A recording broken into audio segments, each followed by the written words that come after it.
Welcome to the walkthrough for the Blogz problem set for the Web Fundamentals unit. We're going to walk through some of the starter code for this assignment. Basically where we're starting at is I've done all the work up to the setting up portion of the assignment. I haven't actually done any coding yet. The idea of this assignment is to build on the last problem set, the build a blog problem set, to incorporate some of the user authentication ideas we've been learning, and to also add the multiple user feature to our blog that kind of makes it actually usable and more realistic, and is a pretty common feature of any website with authentication. It doesn't make sense to allow users to create accounts and log in if they can't then own their own blog posts or photos or whatever happens to be on the site. So let's start by looking at the Build a Blog app that we finished. So I'm just going to do a quick demo here just to remind you of the features that we ended with on Build a Blog, and then we'll walk through the starter code for blogs. There are a few things that we've added between Build a Blog and the starter code. Okay, so I just started up the Build a Blog problem set and launched the first page. I just had this little link here. Recall that the home page of our blog was essentially /blog. And so that's the page that we're probably most concerned with. This just displayed a list of all blog posts. Part of that assignment was to add permalinks to the blog posts so that each blog post has a link on its title on this main listing, and clicking on that will display the content of that specific post. We could also add a new post by going to /new post after blog.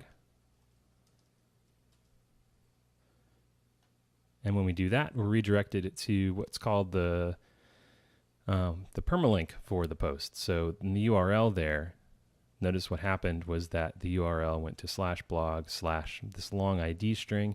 We referred to that as the permalink. That long string of numbers is the numerical ID of the blog post in our database. Every entity in the database or data store gets a unique ID that allows it to be identified and differentiated from other entities in the database. So that ID is what makes up our permalink strings. So after creating a post, I'm redirected to the permalink for that post. I can then go back to the main blog page, and I do see my new post listed there. So that was essentially the behavior of our blog after doing the Build a Blog assignment. A few big things are obviously missing. I kind of alluded to a couple of them earlier. One being the ability to log in, right? I have no way to log in or prevent somebody from coming in here, anybody actually, wrong URL, anybody from coming in here and creating a new post, right? There's no way to prevent anybody from doing that. I don't have any sense of users, so I can't have, say, Chris's blog and Jesse's blog and have those be separate. That doesn't exist as well. Another thing that is a little simpler but still very important is navigation. There's no way for me to click around to get to, say, to get from, say, this page, a blog page, back to the home page. I would have to manually change the URL or use the back button or so forth. So we're going to add most of these features, actually all the ones I just mentioned, along with a couple of others, in the Blogz assignment. So let's look at the Blogz assignment and see what you're going to be starting with when you set up the starter code.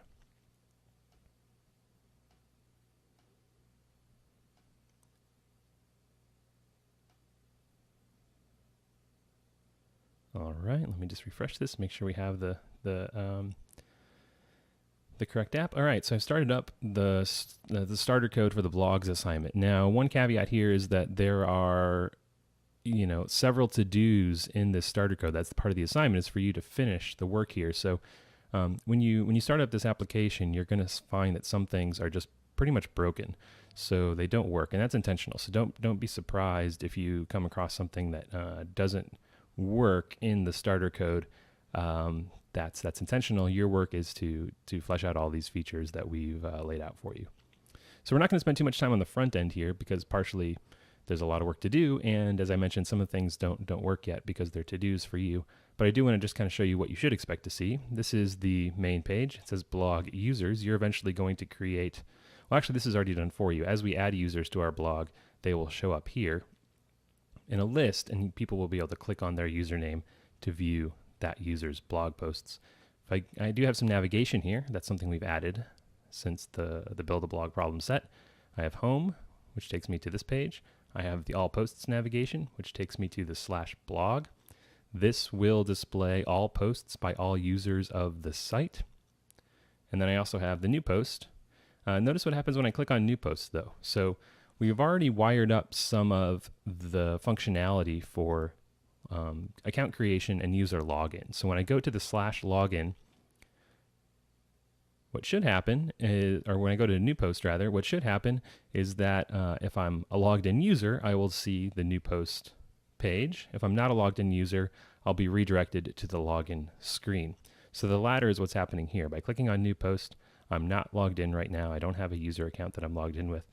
And so the app is going to try to direct me to the login page, but that template isn't set up yet. That's going to be one of your to-dos as well. All right, so let me just show you a couple of things you can do already. We can create an account. So if you just go to sign up, you'll see this sign up form. Now this probably looks familiar. This is essentially the exact same sign up form that we created in the formation problem set. So we're kind of pulling together different elements of the things we've learned throughout this unit to show you how they would combine to build a real world application. So this sign up actually works currently. I'll show you how it works in a moment, but for now, let me just demo the features. Okay, now once I create an account, I'm redirected automatically to the new posts page. Let me just create a new post. All right, that seems to have created itself here. And notice we still have the same kind of URL structure, the permalink, the post ID after /blog will take us to the page for that post. And after we recreate a new post, we're automatically directed to that posts page. That's the same behavior that you implemented in Build a Blog. Let's go to the all posts page. All right, so we see that, well, it's hard to say that it's all of our posts. We just did one, but you can trust me on that. If we can go back and create another post, you would see both of those here. And if I go to the home page, now I have a user listed. So as users are added, they will show up here. And as posts are added, they will show up here. Let's see what happens when I click on the username. So notice what happens when I'm hovering over the username. See the URL at the bottom left? I can't point to it because I only have one cursor, but it says /blog/Chris. So this is a dynamic URL, a dynamic route that we've set up in the starter code. And by clicking on this, we are able to, and this is obviously a feature that's not implemented yet, we will be able to see all of the blog posts by a specific user. So rather than just having this one view where everybody's posts are intermingled together, we want to be able to see the blog posts that an individual user has created. Essentially, it's their personal blog. So that's part of the work you're going to be doing as well. But some of the work, the setting up of that route of this URL routing to a specific place has already been done as well. Okay, so that's about as much as we can really look at with the front end. Let's go dig into the starter code and see what we've done to make some of these things work for you and what's already there for you. So we're just going to start here in main.py and point out some of the most meaningful things that we've added to this code so you kind of have a sense of what's there provided for you and how to use it as you're working on this problem set. Let's start with the user-based features. We just saw that we could create a new account by visiting sign up and filling out this form, right? Let's look at how that works. So this the sign up, we go all the way to the bottom where our routes are. We can see that sign up, that route goes to sign up handler. So let's just see where that goes. Okay, so line 166 of the starter code, there is something called sign up handler. It extends blog handler. We'll talk about what blog handler is in a moment. But that basically is an extension itself of the web app to request handler, which is the main class that allows us to handle HTTP requests and submit HTTP responses. So sign up handler, if you look at this code, this should look very similar to what you wrote for the formation problem set. There are some validation methods here for the various fields. There's a get method, which just displays the sign up template. That template is provided for you in the templates folder. It's right over here. And then there's a post method, and this does pretty much the same thing that the formation problem set had you do. The only difference now is that when we have a user that submitted correct information, that is their username and password pass all of the validation criteria that we've set forth for them, and additionally their username doesn't already exist in the database, then they're going to be allowed to create a user account, and we actually can now create that user. So the one extra check that we've added here is this one right here: existing user equals self.getUserByName, and then it passes in the string username, which came from the post request that was submitted when the sign-up form was passed back to the server. So this method, getUserByName, we'll look at that in a minute. That is in the blog handler class, and that's going to attempt to find a user in the database based on their username. So we don't want to create an account with a given username if somebody else already has that username. So we're just going to check that before we go ahead and create the user. All right, and notice we also have this other addition of if the user exists, we just display a message that says that username already exists. If this section right here is dealing with what happens when everything validates, essentially. So there's a couple things to do here. We need to create a new user object. That's the first thing. We'll then need to put that user object in the database, and then after that we will need to go ahead and log the user into the application. So let's step through those one at a time.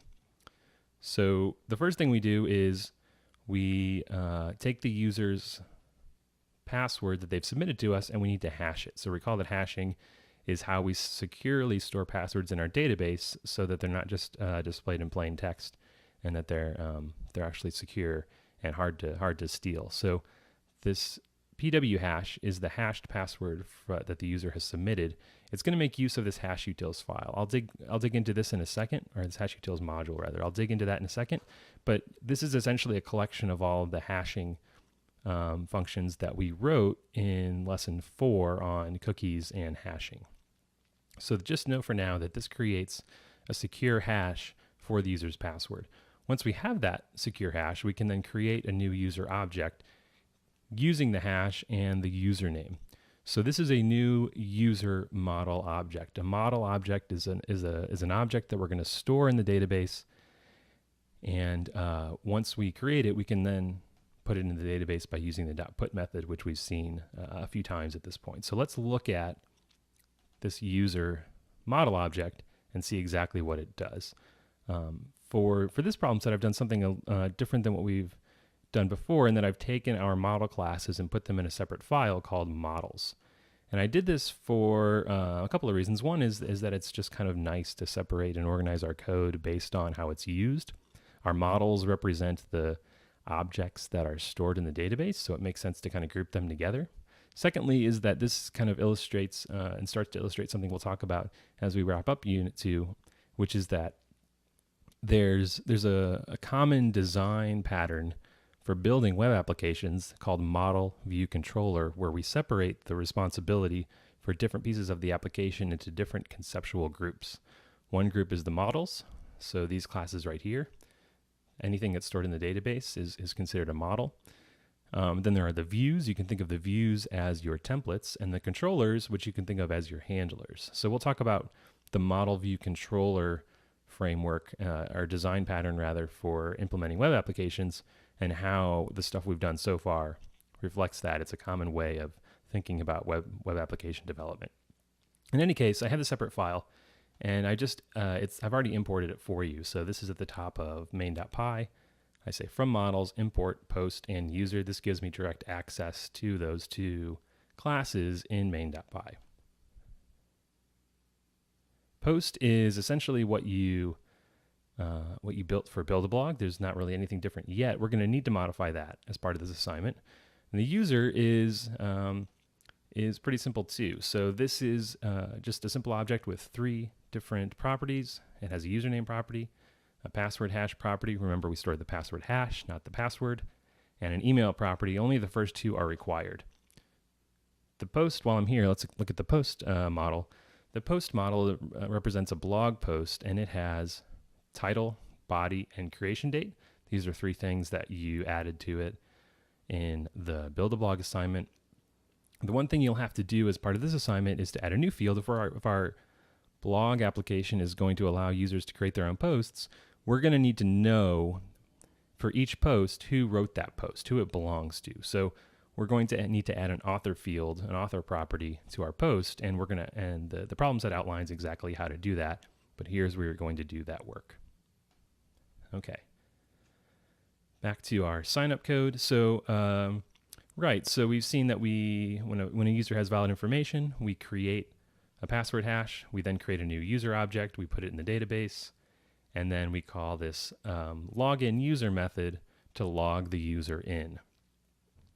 All right, what happens after that just depends on whether or not there's an error. If the user's logged in, we redirect to the new post page. Otherwise, we send them back to the sign-up form with the corresponding error messages.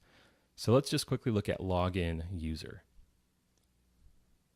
Okay, so this is near the top of the file.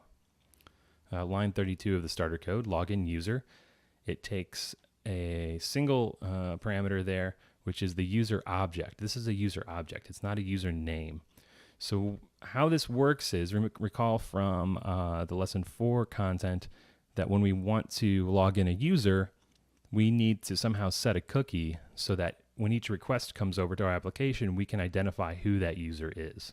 So here we're just going to set a cookie that tells us that a user has properly authenticated and that we should consider them to be logged in. That cookie's content is going to be the user ID. So we're going to use that user ID.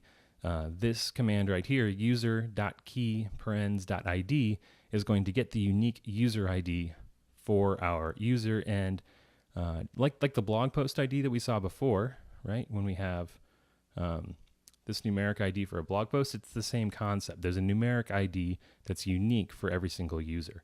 And you can see these by just going to your SDK console, going to the data store viewer, pardon me, and then filtering by user objects.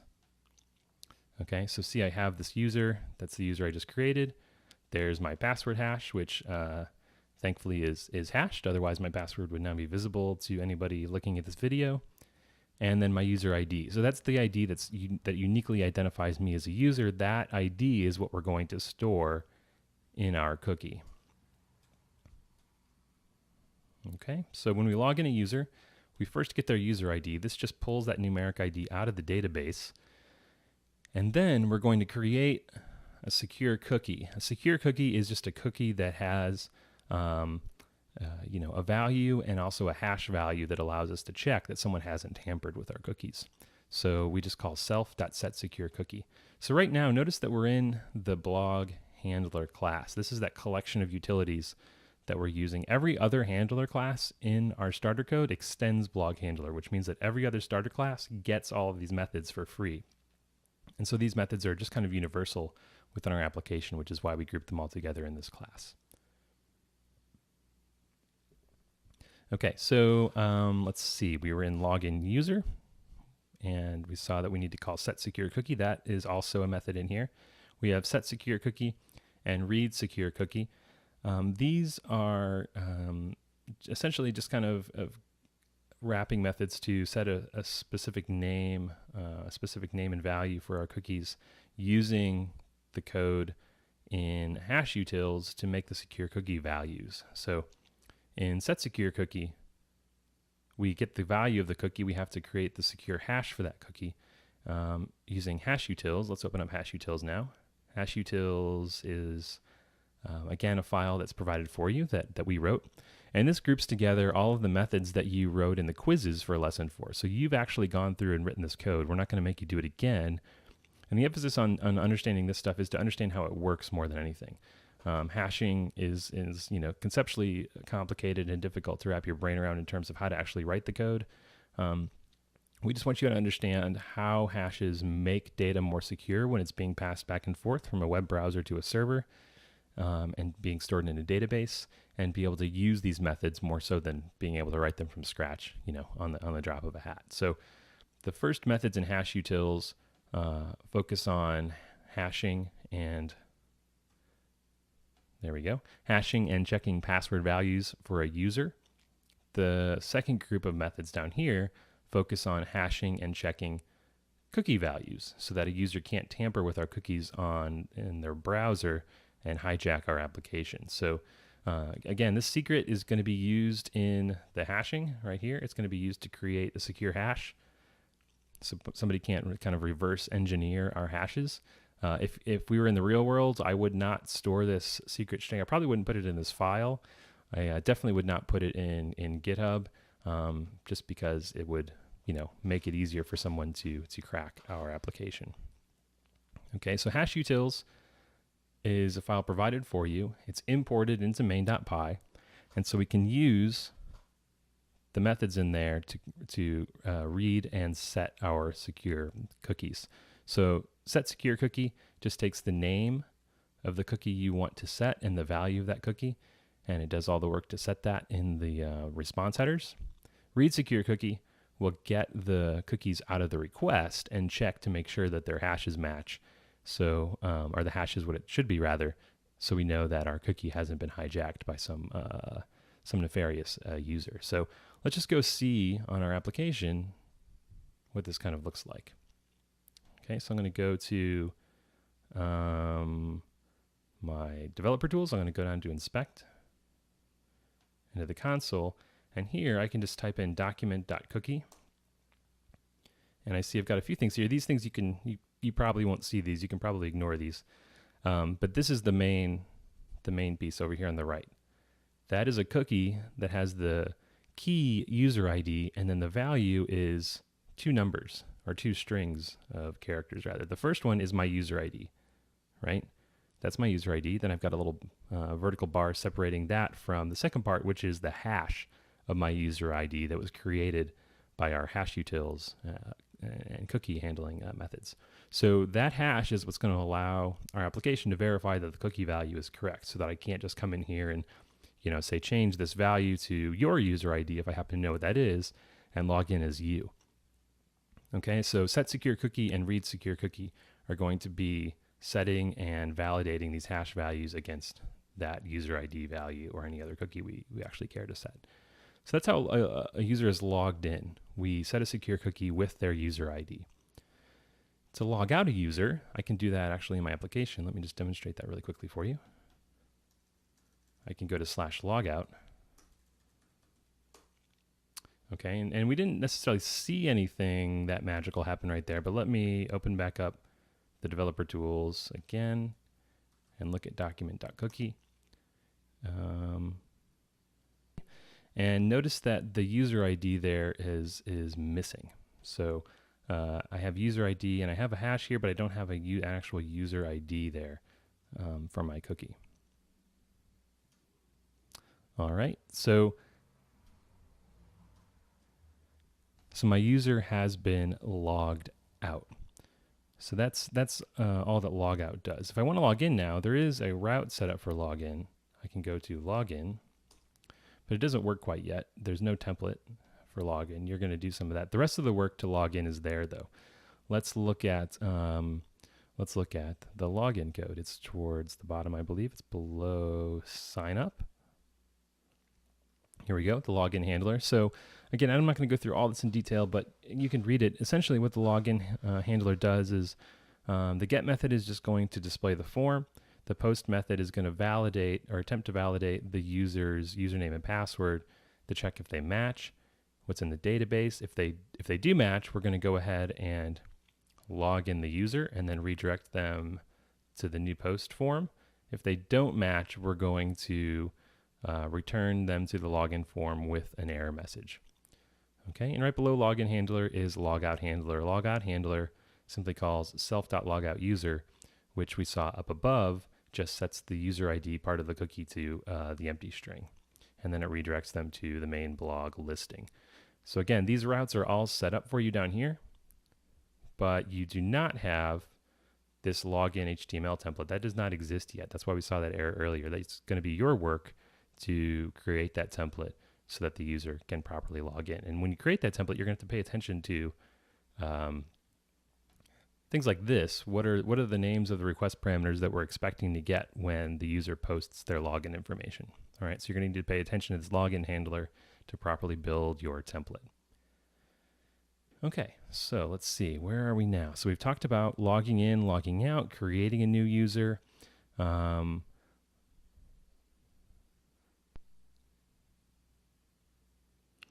Okay, so the next thing we want to talk about is how do we prevent people from viewing pages that they shouldn't see? If we're going to have accounts, right? The whole point of having user accounts, or one of the main points, is that somebody shouldn't be able to go view the new post form if they're not logged in, right? So I showed you that this behavior is attempting to do that. It's not fully functional yet by redirecting to the login page if I click on the new post form link before I've been logged in, right? So what's actually happening there? How does that work? Let's look at this initialize method. We're again in our blog handler class. And at the bottom of it, I have this initialize method. So this is kind of a fairly esoteric part of the framework web app 2 and how it works, but the concept is much more broad. So you might refer to this, a programmer might refer to this as a filter. So essentially what this is going to do is this method will be automatically called every time a request comes into our application, okay? Every time that a request comes into something that extends blog handler, initialize is going to be called. And so what this does is it gives us an opportunity to check things like, is the user logged in, before I go ahead and do the work of displaying the page they're asking for. And that's essentially what we do right here. So this is just a line to basically call the initialize method from the class we're inheriting from. Don't worry about that too much. The main thing to focus on is what we're doing here. All right, so first thing we're doing is we're going to get the user ID from the cookie, and then we're going to attempt to validate that user to say, is this a real user?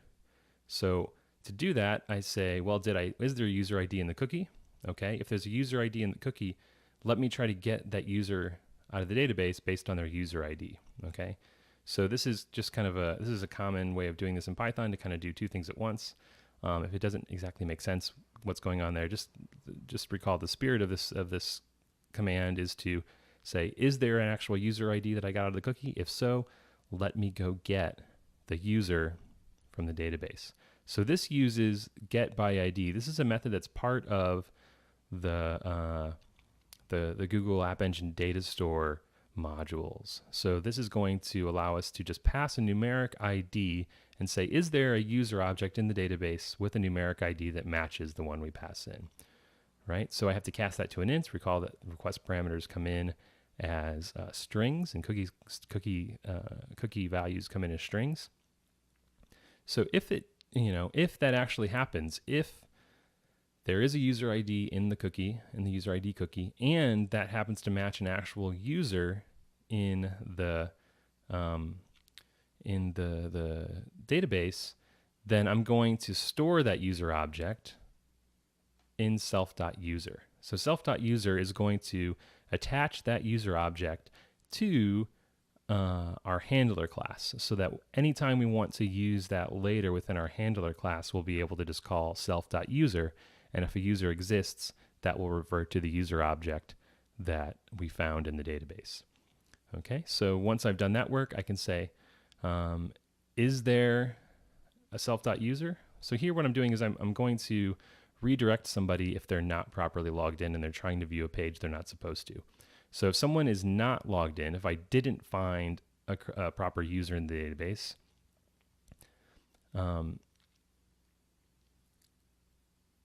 and they're trying to view a page that they're not supposed to view, I'm going to redirect them to the login screen. So let's kind of parse this part again. What's going on right here? This is saying self.request.path in auth paths. Self.request.path is the path that the user's asked for. It's the first piece of what we define down here in our routes. Okay, so I'm asking the question, is the path that the user has asked for, is it in this list of paths that's supposed to be restricted? Okay, this is a list that I just created, so it's at the bottom down by the routes. You did this in the Flick List Studio and walkthroughs. This is just a list of paths that people should only be able to see if they're logged in. Okay, so I only have one currently, but I have it set up as a list so that if I want to add more to these, I can do so easily. So this is going to check, am I dealing with somebody who's not logged in and is asking for a page that they're not supposed to see unless they're logged in? If that's the case, I'm going to redirect them to the login screen. If I wanted to add another page to that, say they could edit their user profile or change their password, all I would have to do is add that path down here. I wouldn't have to do any work before. This filter is going to take care of it. This filter is just going to restrict access to the set of pages that are down in the auth paths list. So that's how we verify that someone is supposed to see the set of the page that they're asking for. Okay, so I think we've covered most things. The one thing I didn't talk about briefly, you can look at get user by name. This is going to pull a user object from the database based on their username. It just uses a GQL query. We used that below earlier in the walkthrough. The blog index handler, let me kind of show you a little bit about that. This is the main page of our application, right? It's the /blog. And this does two things. One is it lists all posts by all users. And let me go to, say, this is the demo as it exists now.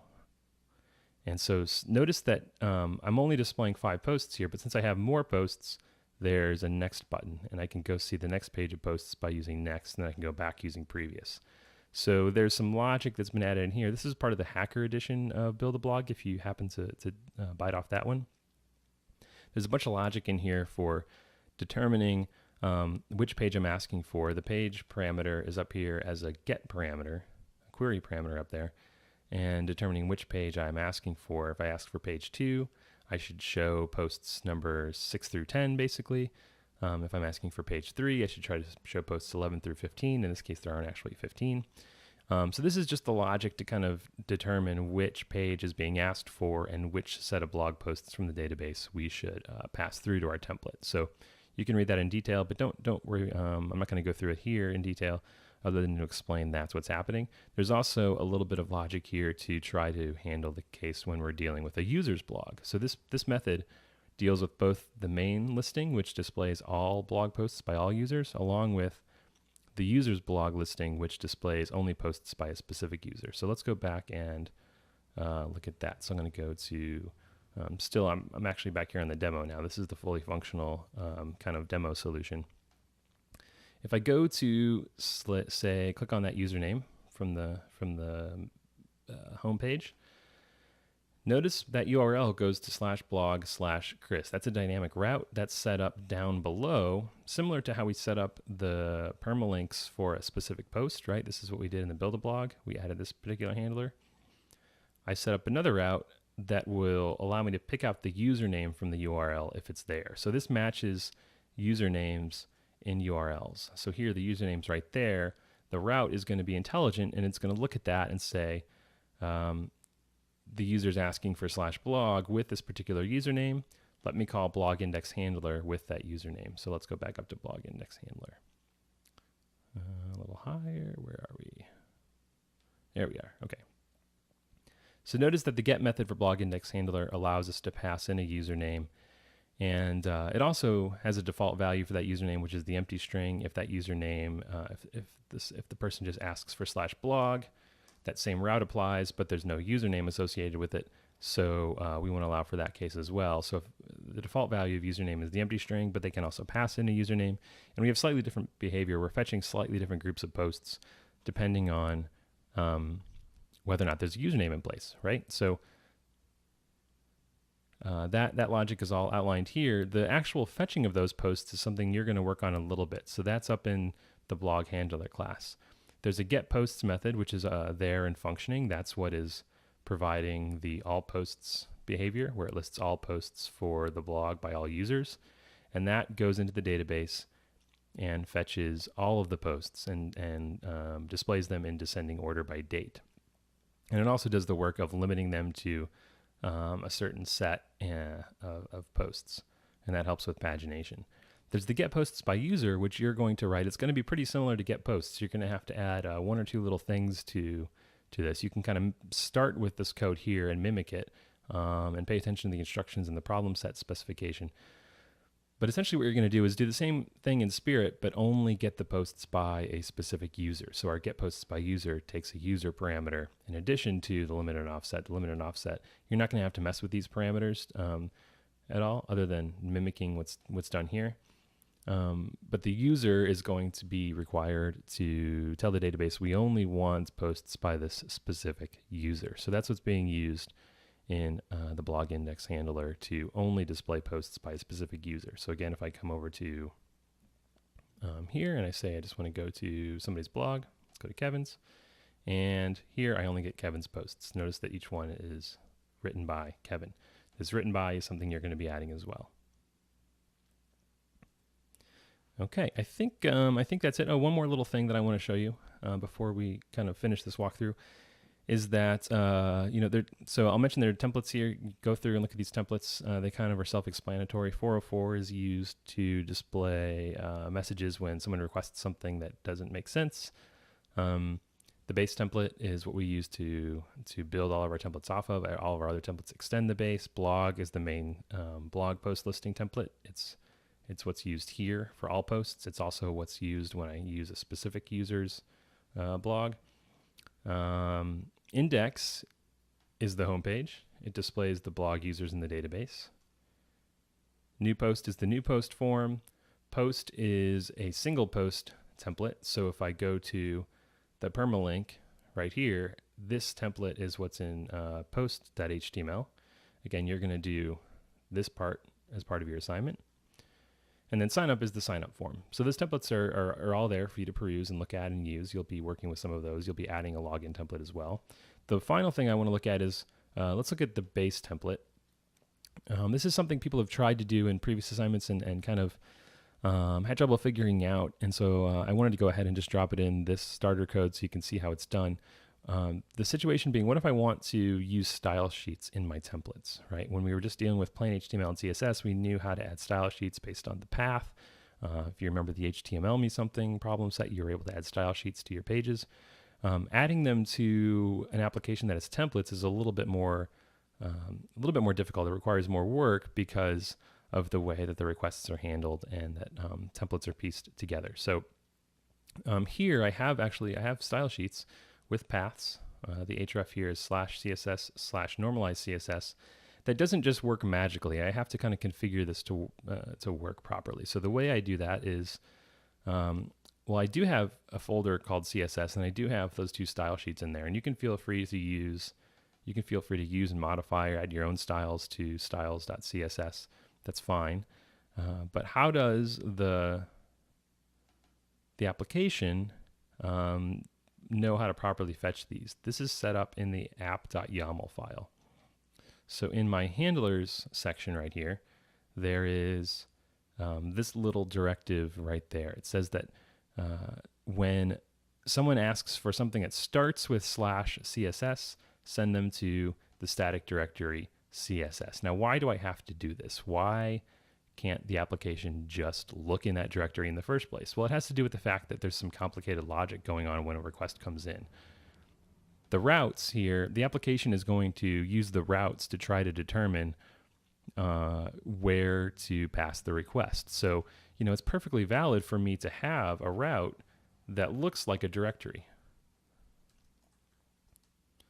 I could do something like this if I had a class called CSS handler in this file, right? So these routes kind of mimic the behavior of directories. And so if I do this, what's going to happen is that the application will try to route requests to /CSS to the proper handler rather than looking them up in a directory. So the application is going to treat requests as if they're routes before it, instead of directories. If I want something to explicitly act like a directory, I have to tell it in this handler. So this says, any route that comes in that looks like /CSS, treat it as a static directory on the file system.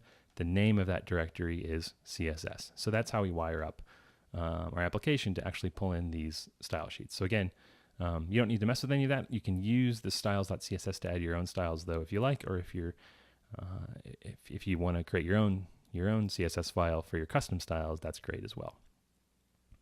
All right, so if you have any questions about the starter code or what you're supposed to do for this assignment, again, refer to the problem set specification and talk to your teaching fellows or the instructors, and we'll help you out. That's it. Good luck.